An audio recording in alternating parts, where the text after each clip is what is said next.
Back in 2010, Waterwells for Africa was approached by Water for All, who had a program funded by USAID to put 100 play pump merry-go-round water systems in Malawi.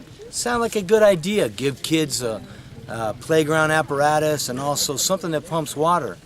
But the problem with it is there was no community involvement. There was no empowerment of a local maintenance crew. It was all outside funded, and you can see the skeleton of it left here. It immediately turned into, a disaster in terms of water points. So what we have found over the years is that simple is better, more is not better, bigger is not better, sometimes less is better.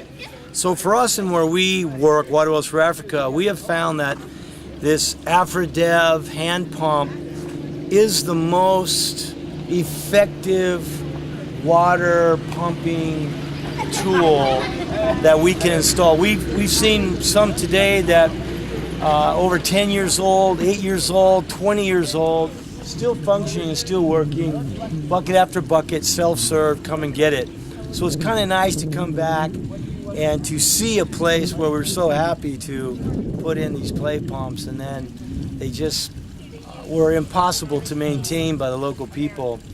So we've come back, we've repaired all the 23 that we put in and restored water and health and happiness for so many. So it's really a great thing to know that we're really interested in people getting water. We're not just interested in numbers or some new fad or some new fashion in water technology. Our heart and our passion is water. So when we found out that water was leaking out, the faucets broke, the tower leaked, the water coming out of the ground was orange because they put in galvanized pipes, I said, take them all out. We have robbed people of happiness and water. We want to restore good, clean water. So we went back, every school that we were affiliated with, we have put in a good Afridevs pump, and you see people, even at this one, working all day long for year after year after year. And this one was probably retrofitted in 2012 like the other one we did just up the street. So still working after 4 years, which makes me really happy.